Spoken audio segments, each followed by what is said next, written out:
Laurent Guillon, bonjour. Bonjour Nathalie, Ravi de vous accueillir, on va dire, pour ce podcast. Vous êtes le merci directeur bien. général de Sunvie. Vous allez donc intervenir Oui, dans une keynote sur les prérequis lors de la conférence nationale photovoltaïque le 19 oui. septembre prochain.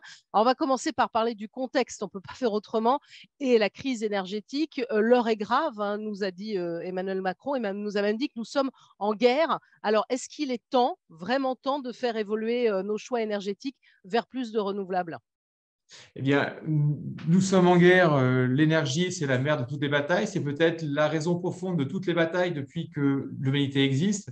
Aujourd'hui, la guerre en Ukraine est certainement liée aussi à une certaine bataille autour de l'énergie. En tout cas, elle révèle les choix qu'on a faits depuis 50 ans, les bons ou les atermoiements, les bons choix ou les mauvais choix.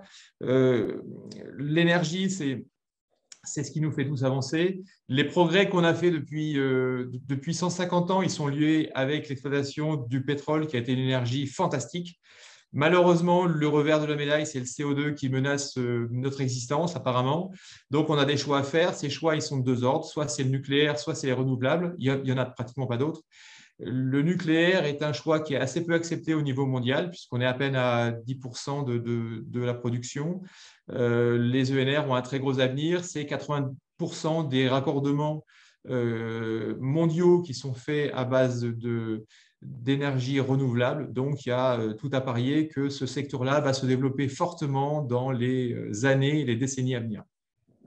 Alors ça, c'est pour le contexte, évidemment important à rappeler. Vous allez donc intervenir, hein, pour nous donner les clés pour comprendre les prérequis. Je ne vais pas vous dire évidemment de tout dévoiler, ce n'est pas l'objectif. Il faut venir vous entendre. Mais peut-être quelques mots pour nous en dire un peu plus sur ces prérequis. Oui, Nathalie. Alors, dans les ENR, il y a l'électricité photovoltaïque, hein, qui est importante. Le photovoltaïque, c'est une source d'énergie qui est simple à maîtriser.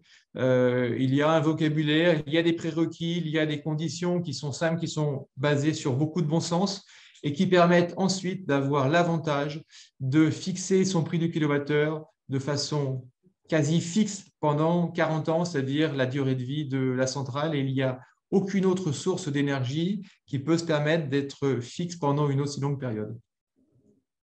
Et donc, vous allez nous détailler évidemment tout ça, hein, mais pas tout, Ça, pas tout évidemment, nous voilà. expliquer. Donc, je vous invite à venir le 19 septembre nous écouter, puisque l'énergie étant une partie importante de notre activité, de nos choix, les décisions à prendre pour les commerces, pour les industries, pour notre vie de tous les jours, eh bien, on essaiera de vous aider à prendre les bons choix. Voilà, donc ça, c'est pour en dire un peu plus sur l'intérêt d'aller, hein, de venir à cette conférence nationale ou de la suivre en ligne, hein, il faut bien le dire. C'est vraiment l'occasion aussi d'avoir des échanges, c'est ça, et de pouvoir écouter les acteurs comme vous qui sont engagés. Ouais, je crois qu'il y a pas mal d'intervenants comment dire, une expérience large, hein. Il n'y a pas que des pros pour telle énergie ou contre telle énergie. Le débat, il est vraiment de se dire qu'est-ce qu'on peut faire avec les sources d'énergie qui sont à notre disposition. Et j'ai vu le succès que cette conférence a d'ores et déjà. Je ne doute pas que ce soit très intéressant. Bah, merci beaucoup à vous, Laurent Guillon, donc Merci directeur général Nathalie, de merci de votre Sunvie. Et invitation. donc, on se donne rendez-vous le 19 septembre prochain pour cette conférence nationale photovoltaïque, la première du genre, mais je n'en doute pas qu'il y en aura d'autres plus tard. À très bientôt. Merci beaucoup.